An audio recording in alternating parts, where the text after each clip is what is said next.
Good morning, guys. Welcome to another episode of Sa Talk Show.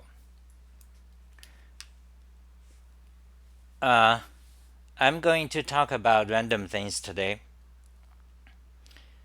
so it's just going to be random.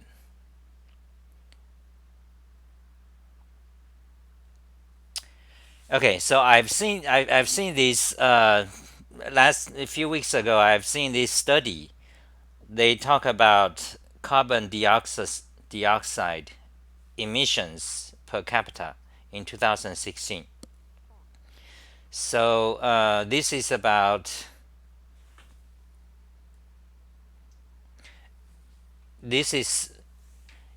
before, when we read pollutions around the world, it's usually by country. So by that measure, usually China is the worst, I think. Yeah, but then I saw this study, this article. I forgot what URL, what's the name, what's the title. But the article talks about pollution, the or carbon dioxide emission by people, by divided by the number of people in that country. So, and with respect to that, then actually China is not doing so bad. In fact, it becomes U.S. Becomes the worst country. If you judge by people per people. And I was thinking that actually makes more sense because how much people you have. It's really depends on each person. Like you have to compute by how much each person is producing pollution in the world. So it makes sense to divide by people. So in that regard, this the worst is actually USA. So you have USA, Canada, and what's this country, Saudi Arabia or something, uh, over there, uh, and and this country, I forgot what's the name, and then Russia and Australia. So that's quite interesting. You know, how in USA you have, USA is a rich country. Each person often has more than one car, and you have this luxury truck that eats a lot of gas. So this is something interesting. So there's that. Let me put it down here, and we're gonna talk about keyboards. Talk show.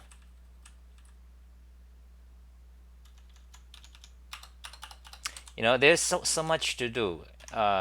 So much to do, and so much things going on in the world that it just is. Actually, let's just copy that and paste it here.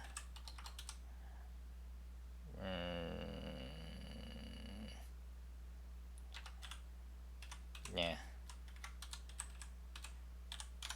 So that's about that. Now let's look at some keyboard. I'm just going to talk randomly, okay? Now this keyboard is a Unicom keyboard. It's very popular.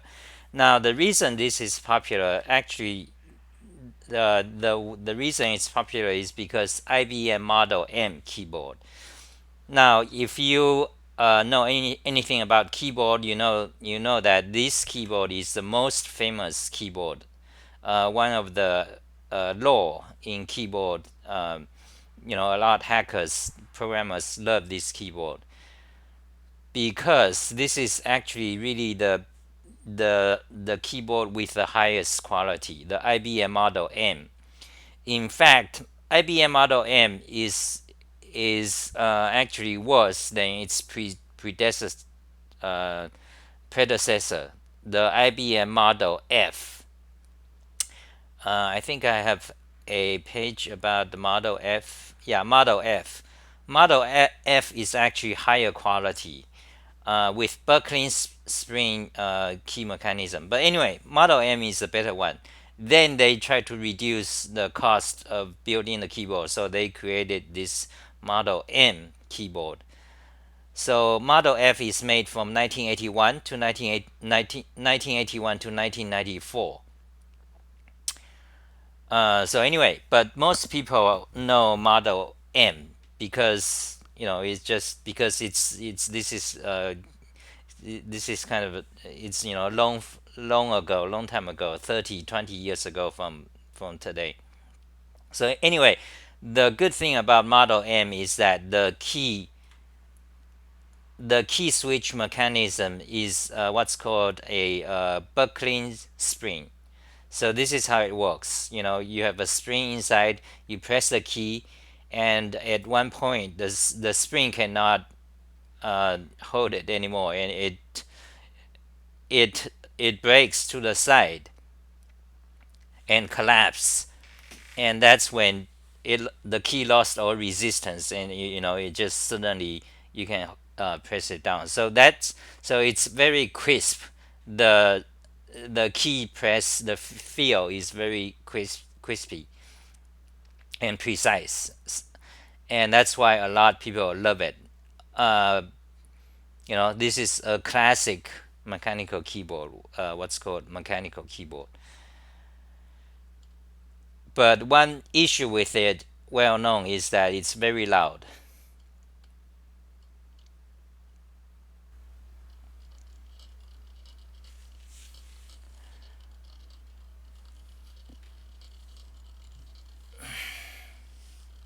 So that's how it sounds like. But you can probably not hear it well because my system is not set up correctly or something. Anyway, so Model M keyboard. Okay, this is the classic. Now, of course, IBM do not make it anymore, and instead, IBM do not make this keyboard anymore. But however, the Unicomp company, the guy who works for IBM, who works at the manufacturer, the factory or something, he bought the patent, the design, and he started to make it. So that his company is called Unicomp, and you can still buy it today. So this Unicomp is basically the same thing as the Model M keyboard. You can buy it. It's not expensive. It's like $80 to $100. There are several models. So if you love mechanical keyboard and you don't care for ergonomic ones, then this is a good choice. The only issue is that it's very loud. Ta ta ta ta ta, very loud. So it's not suitable if you work in a open office company. Good morning, guys. Jean-Luc Cougar. Hey, haven't seen you here before. Are you in France? Judging based on your name. Good morning, Landon. You are back. Great to see you again. So this IBM Model M is great. Okay, so I mean it's sold by Unicom.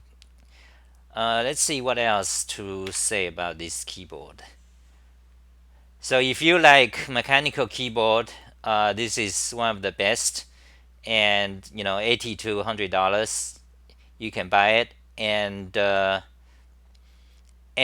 also interesting is that they have a version with the APL labeling on the keycap. Now, if you don't know what APL is, it is one of the popular, it's one of the hackers programming language. Okay, let me show you what this is. APL. APL is a programming language back in 1970s. It's kind of still alive today. And when it was invented, it was one of the unusual programming language because it does not use the English letters. Uh, it does not use that. It actually uses all these weird math symbols.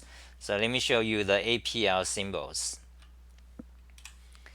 So the APL programming language uses these characters. So if you are studying API language, if you are a programmer, if you are interested in programming language design, which is a lot of my followers, then you might want to, uh, have a keyboard that has the APL caps labels on it. So you can buy this one, but actually I don't. You can buy these for the APL keycaps, but I don't think that's the best solution, because if you really want APL keycaps, you should buy a keycaps separate. So you can just buy, you can just instead you should buy. Let me show you. You should just buy. Pick one of the ergonomic keyboard. One of your favorite. Then you go buy keycaps. Let me show you where. Fun keyboards. So you buy one of these keyboards, depending on your preferences and so on. Then there are keycaps that you can buy. Let me show you where. Some of the keycaps are extremely beautiful and fancy. For example, you have these donut shapes keycaps.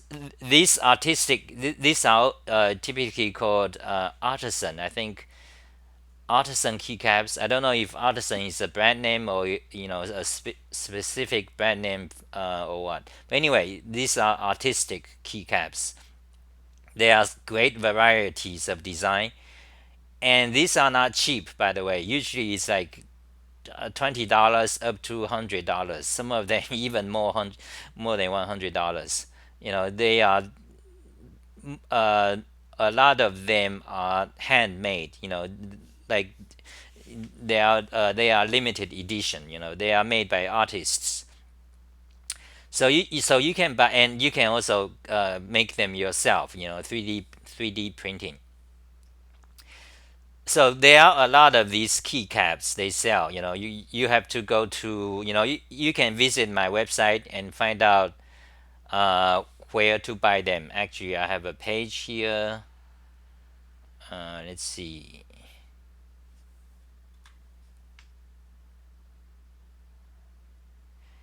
Yes, APL is a array language.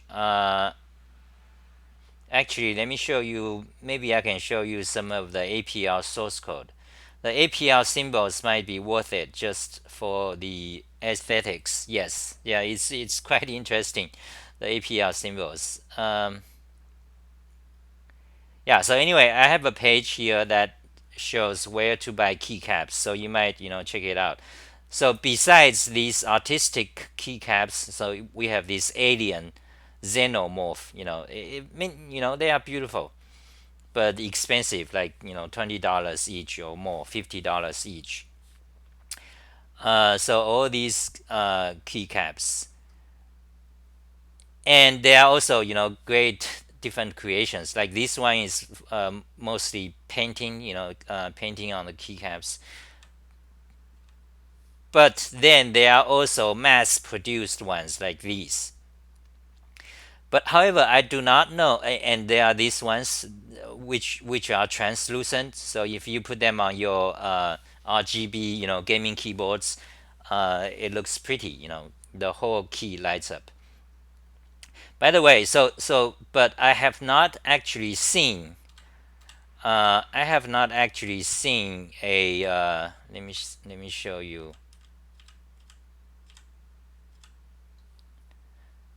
Keycaps. Keycaps. Actually, so let me copy that. Actually, I'm gonna post the links to here so you guys can see it. So copy that, and I'm gonna show you the APL programming language. There it is. So APL programming language. So that article, this article, I discuss how you can actually create a key binding so that you can type in APL. Let's move this here. Uh,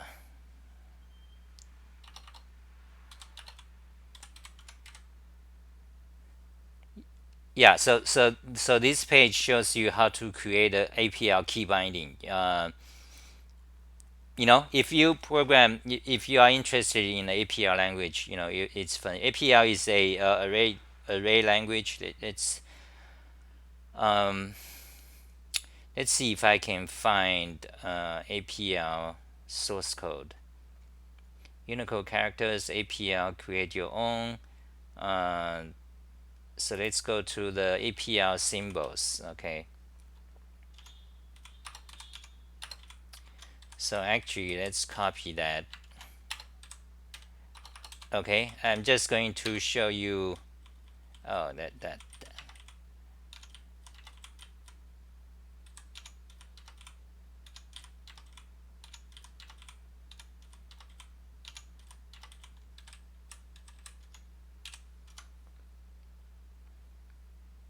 Any questions, comments?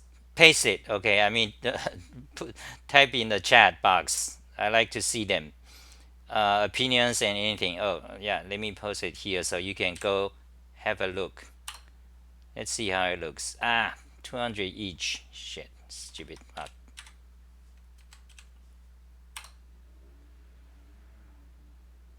And that's so bad. Anyway, so okay, so artistic keywords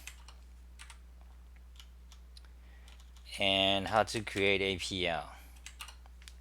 So let's see. Let's look at the APL source code.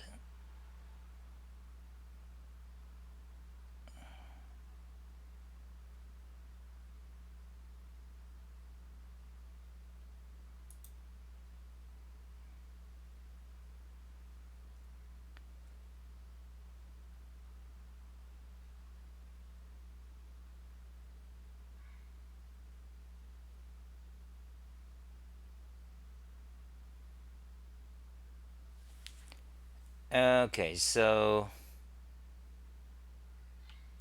actually there are several. Yeah, APL is very interesting programming language. So you see, there are these several of these keyboards that has APL keys on it. For example, this one, IBM 5100 from 1975. You see, this this keyboard, this computer has APL keys on it, and also this one, MCM Model 70 microcomputer, 1972. So you see, back then, in the 1970s, APL is one of the, I guess, somewhat popular language. But so I have not actually seen. I don't remember I have actually seen keycaps with APL on it. A set of keycaps you can buy. But however, there are companies. If you are interested, you can go to these websites that sell keycaps. They actually can print it for you. So you just tell them what symbols you want. They can print it for you. I don't remember how much it cost. For a set of keys. I think it's maybe $50 to $100 for a full set for your keyboard. Yeah, APL symbols layout. Yeah, cool. Let's see what else. I'm trying to find the page where I have example program in APL. I don't see it here, but let's go to my programming blog. Let's go to APL. Yeah, there it is. Here it is. Okay, APL symbol meaning. Now these are what the symbol means. The operators in APL language. It's kind of weird programming language, but yes, it's array language. So array language means it's similar to MATLAB or Mathematica, where, for example, when you want to program, hold on a second. Let me show you the APL script. So here is a example. Let's see. Here is an example of APL source code. it looks like that. Let's see if I have APL mod. APL mod. Uh, I thought APL mod is built in Emacs, but maybe not. But anyway, this is the APL source code. Um,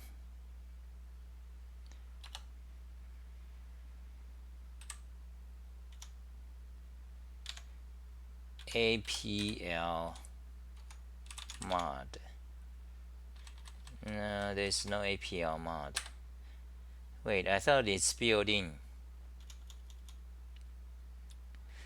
So anyway, APL language is like MATLAB, Mathematica. So it's so-called array programming language. So what does that mean? That means like typically in Python, in Ruby, in JavaScript, in Lisp, when you have a list and you want to apply a function to all the elements of the list, you have to use the map function. So you say map takes two arguments. The first argument is a function.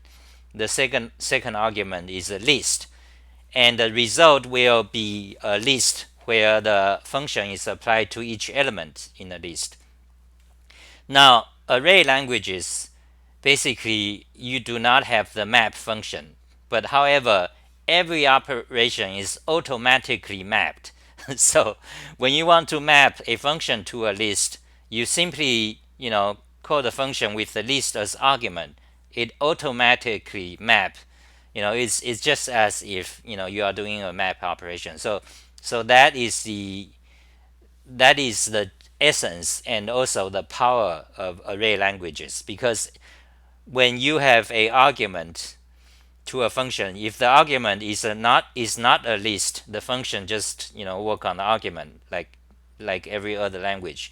But if the argument is a list or nested list, like a matrix or tree, whatever shape, if the argument is a list, the function automatically map into them. So the result is also a list with, just like if you are calling a map, but it's all just automatic, transparent.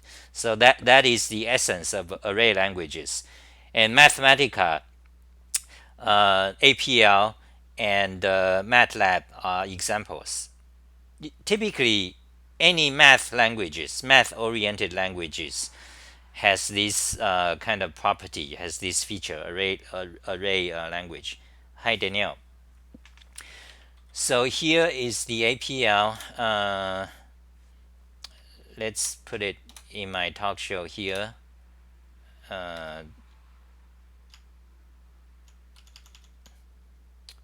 So that later on I can kind of.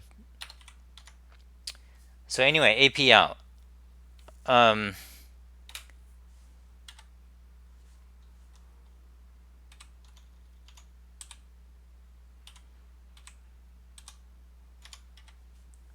So IBM Model M keyboard, that's great. Okay, so let's talk about some other things. Let's switch to another topic. So I got a bunch of keyboard topics today. Let's just talk about keyboards. And if you have a question, feel free, just ask me. I'd love to see your comments and opinions. And by the way, so I have this page I want to show you. Now this page is fascinating. Okay, let me show you this.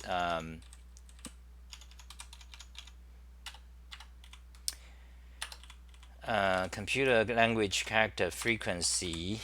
Let's go to Google Chrome.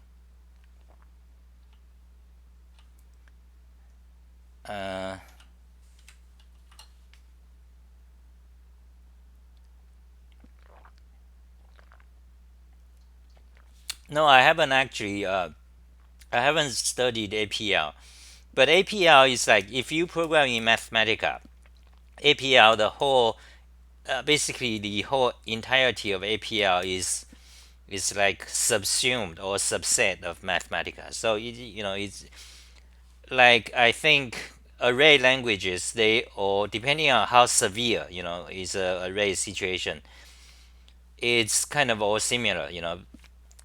But Mathematica, APL kind of Mathematica subsumes it. Everything you can do in APL, you can almost translate it to Mathematica, almost function by function. It's just the same thing. And so I was a Mathematica programmer, right? For 10 years throughout 1990s. And when I began to learn Lisp in 1998, I was Mathematica is actually a Lisp. So I was I started to learn Lisp, and I was surprised that Lisp actually do not it's a problem with Lisp and Lisp community. They do not rely on nested list and the structure of list that much. They do not. You know, just like every other programming languages, Perl, Python, Ruby, JavaScript. Okay, when you have a list, most of the time, like 99% of the time, you just have a flat list. It's rare to have a nested list. I mean, if you have one level nesting, that's also common. Let's say, especially if you work in linear algebra or things like that, that's common. But it's very rare to have a list or a tree um, that's heavily nested. In even in Lisp, in Lisp programming languages. But in Mathematica, it's like it's normal. I mean, so most of the time, all your list is always nested. Like so many levels of list, and you can nesting, and you can map almost any function that work with the list. The function has a option you can specify at what level of the nesting to map to.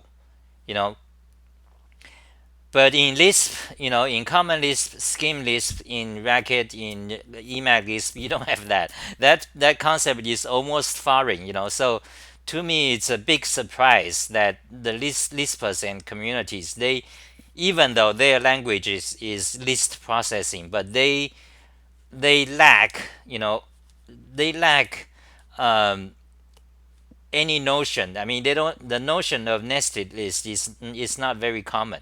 I mean, if of course, if you ask a list programmer, they say, "Oh, it's so common. It's so common to rely on the list structures." But yeah, it's common compared to Java or other languages. Not really. But if you compare to Mathematica, you see the Lisp does nothing. It is you cannot, and often you do not work with nested list structures. So that was very surprising to me. And one reason I have so many rants against this Lispers, because they are just patently false. But these people, they don't know, but they think they are right, to the point that every time you say something different, they go full force to attack you. But meanwhile, if you ask them, have you ever worked with APR or Mathematica? 99% of them is no. What are those?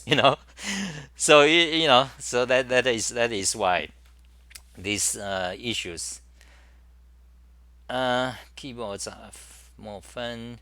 So it is much more painful to manipulate in n-dimensional list array in non-array languages. Yes, indeed. Nested for loops are not fun. Yes, exactly. So this idea of mapping to whenever, like in Mathematica, any function that work on list, you have a option that can specify at what level of the tree you want the function to map to. So what does that mean? For example, if you have a directory, right, and a directory can have a directory inside, so you have nested directories, subdirectories, and subdirectories can also have directories inside. So you have levels of nesting. You have levels, depth, depth 1, depth 2, depth 3. In Mathematica, it's called level. It's proper to call the level of the depth. But in Unix, usually you just say depth, like depth 2, depth 3, let's say level, okay, level of depth. So anyway, so like subdirectories, nested subdirectories, directories. You have different levels, and when you apply a function to them, you can say, for example, find and text processing script to do find replace. And sometimes you want to only work on, let's say, the third level, but no more, and know the second and level or second level files. You want to run your script on specifically the third level of nesting files, in the subdirectory. So that's what it means. You map a function to a specific level. You can do that in Mathematica, but in Lisp, in Lisp or any other language, almost any other, Python, Ruby, JavaScript, you like you never, basically you never see it done. You have to write it, your own function. You have to write your own. And so anyway, in Mathematica, this is built in for every function that works with list. Also, let me show you another important thing. Not just a specific level. You can also say, I want to map this function to any second level and fourth level and fifth level. Okay, you can do that. Or you can say, I want to map this function to a nested list, but I want to map it to all the leaves of these nested lists. Leaves meaning the last level. Like when you have a tree, you want to map only to the leaves. Uh, so you can do that. All you have to just say is level -1. When you have a negative level, that counts from the bottom. So this is when you need to do this, and when you have a function that does that with the option argument, it's extremely convenient and powerful. But again, in Lisp, you never see it. So I was utterly surprised. For back in 1999 to this day, you don't see that in Lisp. Not even Closure. I don't think Closure has it. Not even the modern Lisp Closure. Not Racket. Not Scheme Lisp. Not Common. I'm not sure about not. Yeah, I'm pretty sure not in Common Lisp. Um, and you don't see it in JavaScript, Java, Python either. So they just these industrial programmers. So why not? How come they don't have it? Because I think it's because in industrial programming you don't really see much of that need. And also, when you don't have symbolic pattern matching, you don't have that much of need for it. However, when do you have the need? You have the need when you deal with mathematics, when you are doing scientific programming. Okay, that's one thing. And also when you have symbolic pattern matching, that means basically your code is about transformation of source code. That's all you do. That's basically the essence of Mathematica. Transformation of the code, which is one of the major application in computer algebra system, meaning solve equations or derivatives or integrals symbolically, things like that. You need symbolic pattern matching. So when you have that, then you do want to map to level of things. Yeah. So math. So I was very disappointed by all these industrial programmers. I mean, again, the thing is, like, it's okay if they, it so happens, I came from this language, you came from that language, my language has this set of opinions, your language has different assumptions. That's fine.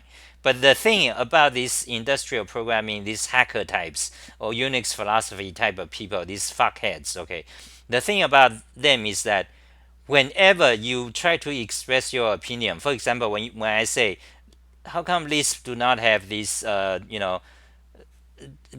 come they don't, you don't program the structure, you don't see structure in Lisp much, or how come a function cannot map to specific level of a nested list?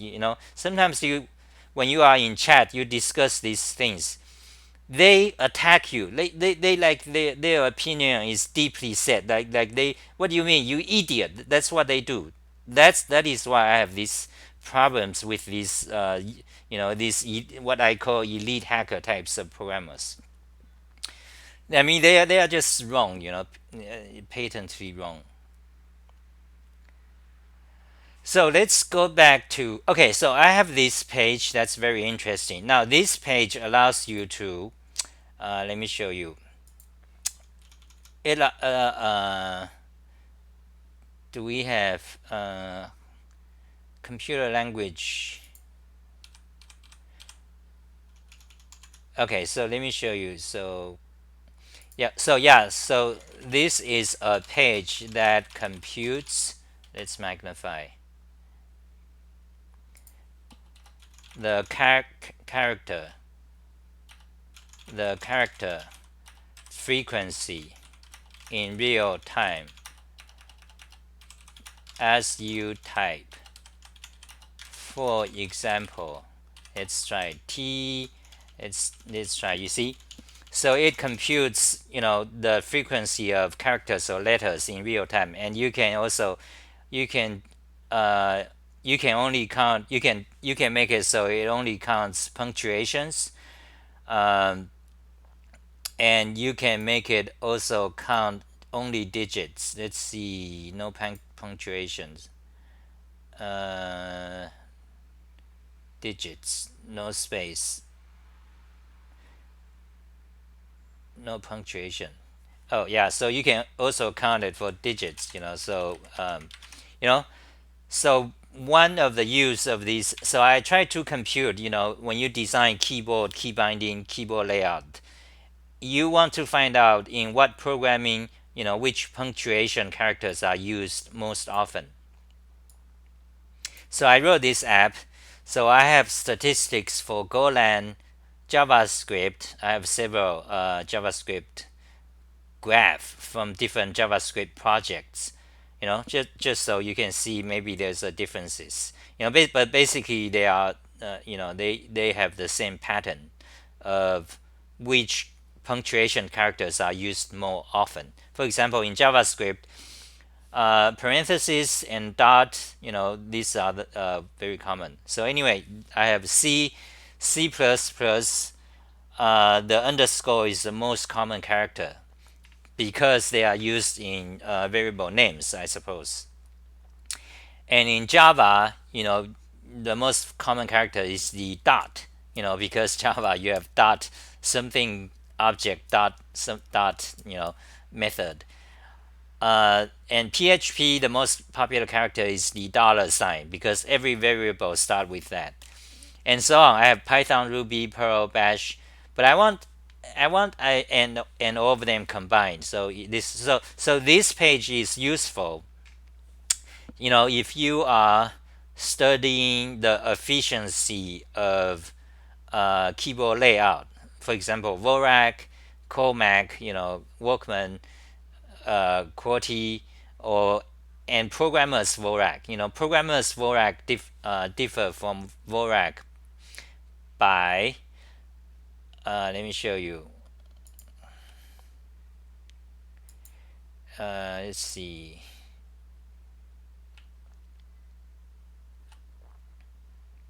Programmers, so keyboard layout. So we can go to key binding layout, alternative layout. So you have Vorak and you have programmers Vorak. Programmers Vorak, they basically just changed the punctuation. They are just Vorak, but they changed the punctuation arrangement and number arrangement. The idea is that for programmers, you need to type parentheses and so on much more often. So they make it better for rearrange the punctuation for programmers. But then now you have the question, if you are a programmer, which punctuation is actually most used? So that is why I created this JavaScript app and to study this thing. And what I so it actually depends on what programming language you code. That matters a lot. But anyway, I want to add a Haskell one. Does anyone know a Haskell repo?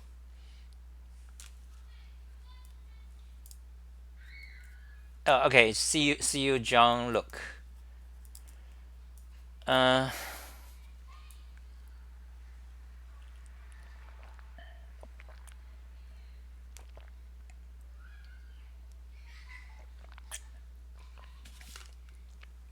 so anyway, this is computer language character frequency, and this app I wrote is great because I can paste the whole thing, and it computes, instantaneously. So you can copy a whole repo, 4,000 lines or more, and you'll compute it. So does anyone, come on guys, give me a Haskell repo. Give me a Haskell repo, so we can do that. So, I don't have a Lisp here, but for Lisp, the answer is obvious. Let's go to for example, let's go to, so this is my Lisp code, stuff like keys, and there are, count words, there are 135,000 characters. So I copy it and I go here, select all, paste it. So this is Emacs Lisp. So obviously the parenthesis is most used, and also the dash. Okay, the hyphen is most used character, because in Emacs Lisp the hyphen is used in variable names. So hyphen first. I was surprised actually. I thought the parenthesis would actually be first.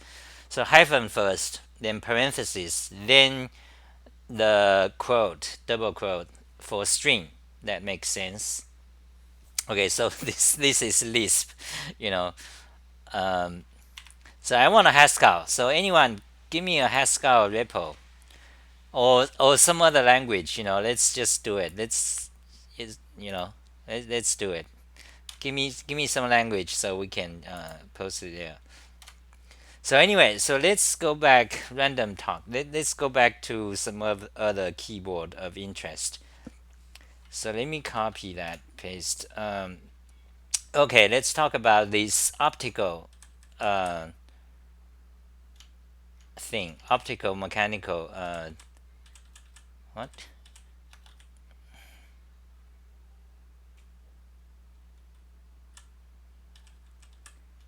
Yeah, let's add that.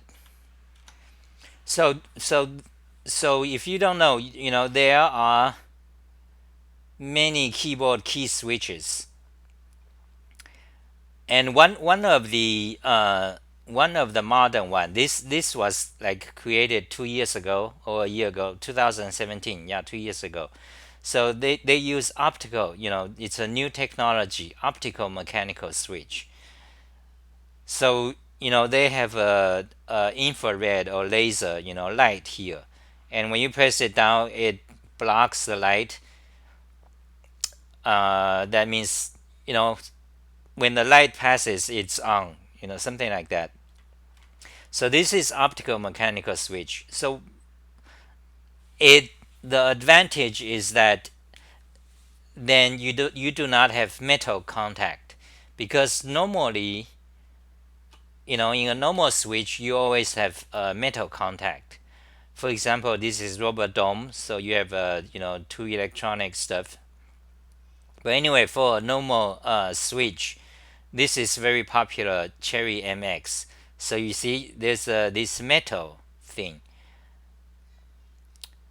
Uh,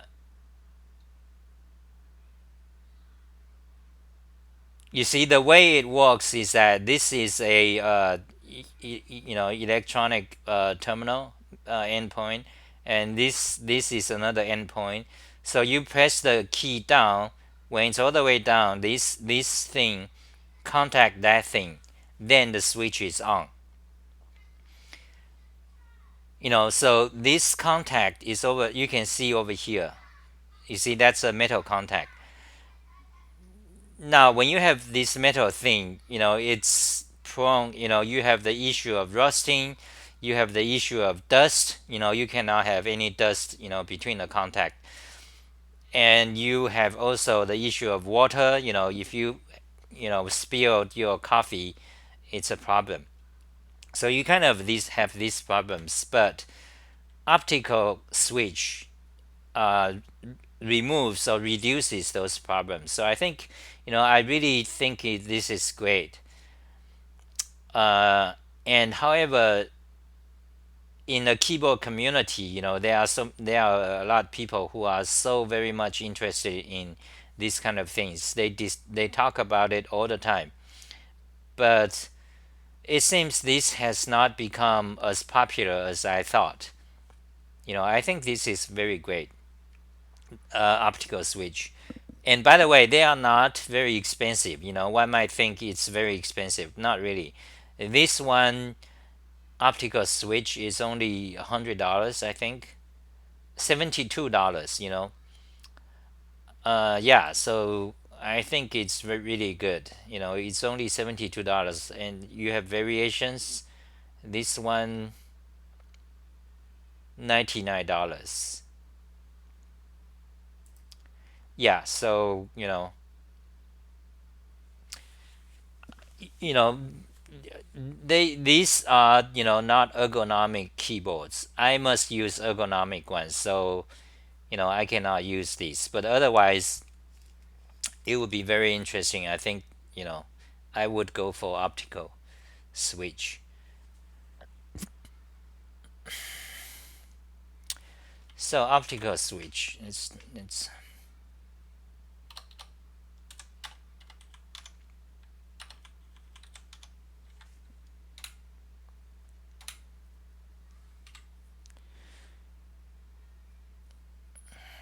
So Danielle says, I have four Cherry MX switch keyboards, typing on a $120 keyboard now, plus two steno machines. Wow, you have actually two steno machines.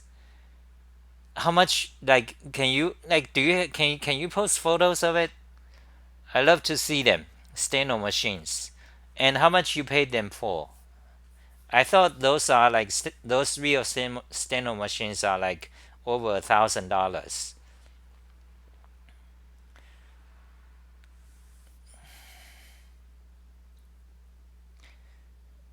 The surge of optical keyboard switches. I don't know. I'm not sure what you mean. Yeah, so Danielle, if you can show photos of the steno machines, that would be great.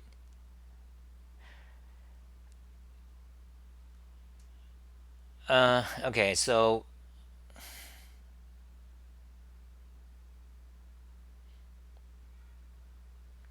okay, so one of them is over $500 used. Okay, so you actually type on steno.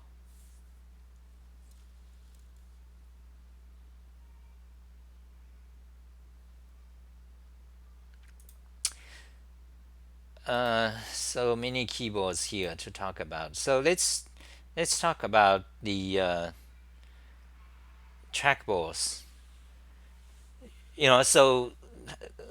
So I have a review of trackballs, and you have all these varieties of trackballs, and one of the frequently asked question is where to buy trackballs. So I have a page that talks about them. You can buy them, and usually you do not, you see this one is very expensive, $20. It's almost like for $20 you can buy a brand new trackball like this one. So they sell it very expensive, but there are a lot alternatives. Actually, there are cheaper ones today. Look at this one is, I think, $10. Okay, yeah, so there are cheaper ones. uh, and there are some alternatives. You can, these crystals on this page. I give you some alternatives, and this one is very interesting because these are specially designed. They are translucent, so if you have a LED light that shines, it will not act like a magnifier, like focused, like instead the whole board will light up. So it's designed for trackball, and you can use crystals. So this guy used a crystal. Oh, okay. So see you, Daniel.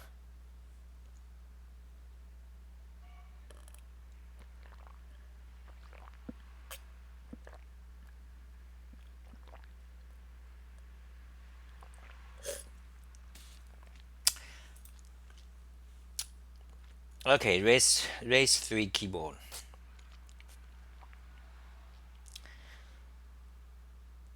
So this keyboard is also very interesting. This keyboard is for those of you who prefer compact, but not necessarily tiny. Some of these geeks, keyboard geeks, they like extremely compact keyboard. They think saving this one row, or saving this one row or one column is great. I don't think so. But anyway, this one is for those of you who prefer compact and full size, full keys, full number of keys keyboard without the number pad. But the great thing about this one is that it's programmable, and actually it is driverless programmable, meaning that to swap the keys or to reassign old cap locks to escape or anything, you can reprogram the keys by simply pressing the keys on the keyboard. You do not have to install driver. You do not, nor do you have to launch the software to reprogram the keys. So that means you can carry this keyboard anywhere, to your work, to work between work or travel. Plug it in into any Mac, Linux, or Windows. The keyboard will work exactly as you programmed, without having to set up preferences and so on. So this is great. I recommend it. But again, I don't use. I have to have a ergonomic keyboard, so I don't use this one.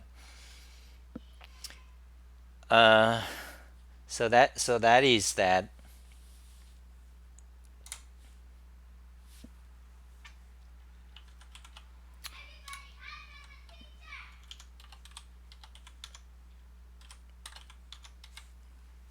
So the CM Stone Nova Touch keyboard.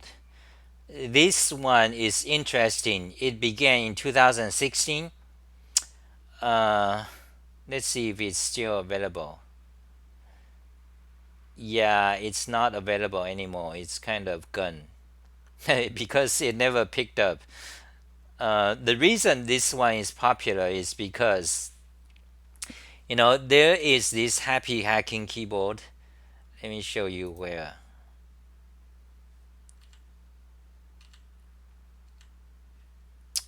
Close, close, close. Unicom close. Habit. Hacking. Okay, this hacking keyboard. This is very popular among hackers. And one of the reasons it's popular is because it's key switch. It's using this topper key switch. A lot of people love it. Uh, so, but the problem with the topper key switch is that the the key stem is incompatible with Cherry MX. So, meaning that if you want to add your own keycaps, you have limited options. You cannot buy from those fancy artistic keycaps we showed you the earlier. So what people would like is to have a topper key switch mechanism, but the stem they want it to be Cherry MX compatible, so they can switch any keycaps they want. So that is why this CM Storm Nova Touch is invented. So it's topper switch, but however their keycaps is the same as a Cherry MX keycaps. So on the right side you see this is the Cherry MX keycap. On the left is this Nova Touch keycap, so that you can put in any Cherry MX keycap on it. So that was the selling point, the creation of this keyboard. But it failed. Back in 2016 when it came up, it was big news. uh, and it turns out not many people bought it.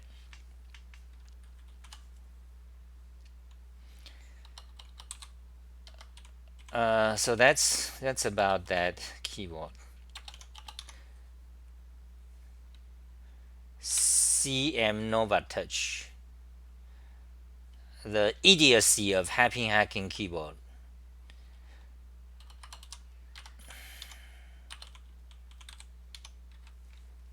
So that's about keyboard.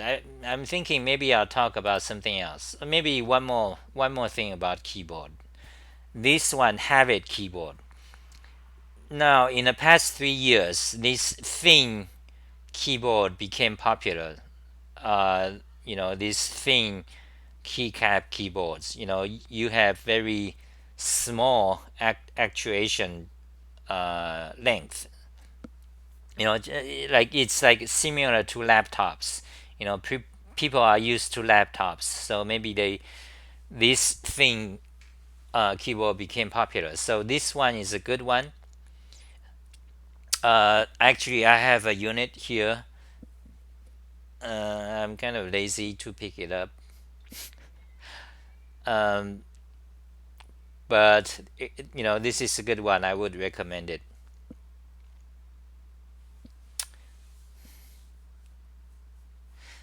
So anything else? Let me know what type something. I think I'm done with keyboard. It's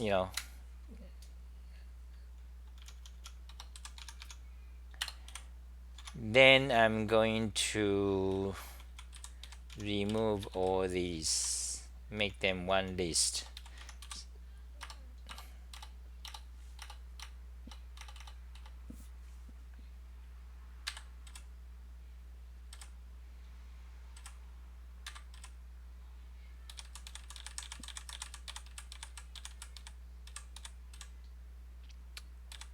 Lots of keyboards.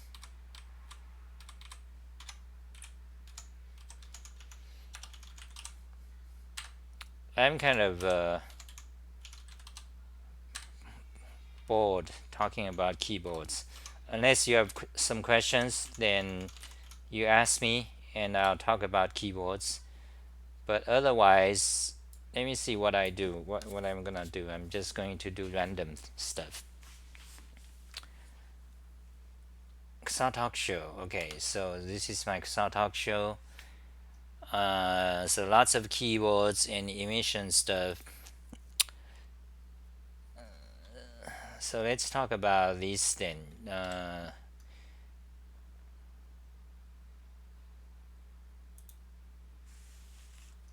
Yeah, JavaScript. Okay, so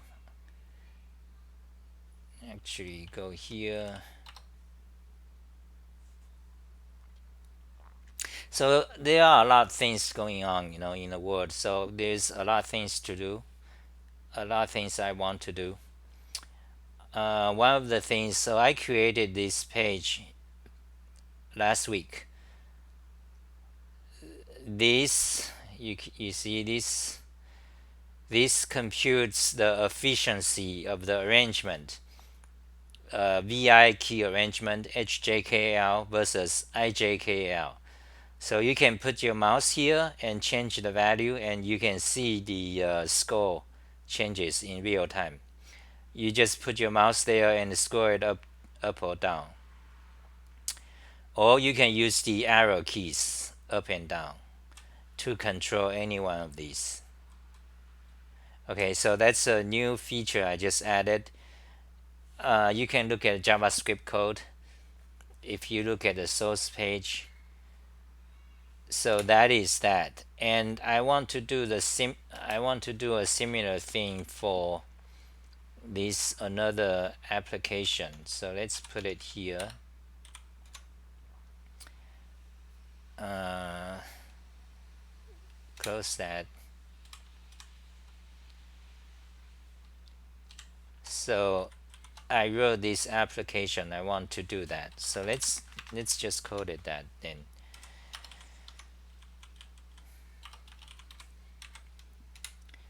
Go to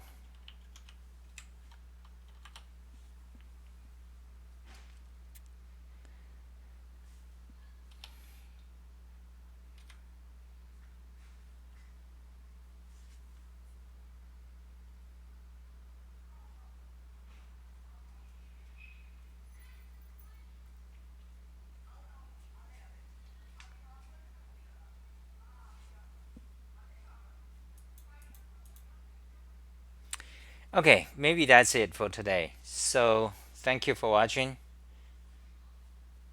So I'm gonna wait for 10 seconds. If no more questions, then I'll close it today. I'm going to uh, code and do stuff, and I'll probably start another one later today. In 5 hours or something like that. And also, actually, I think I'm going to set up a schedule for my Microsoft Talk Show.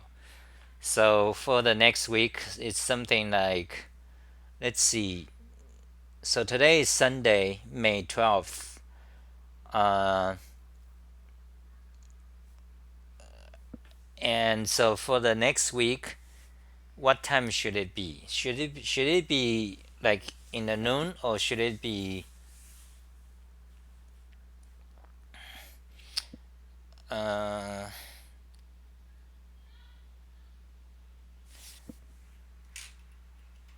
actually, I don't know. Should it be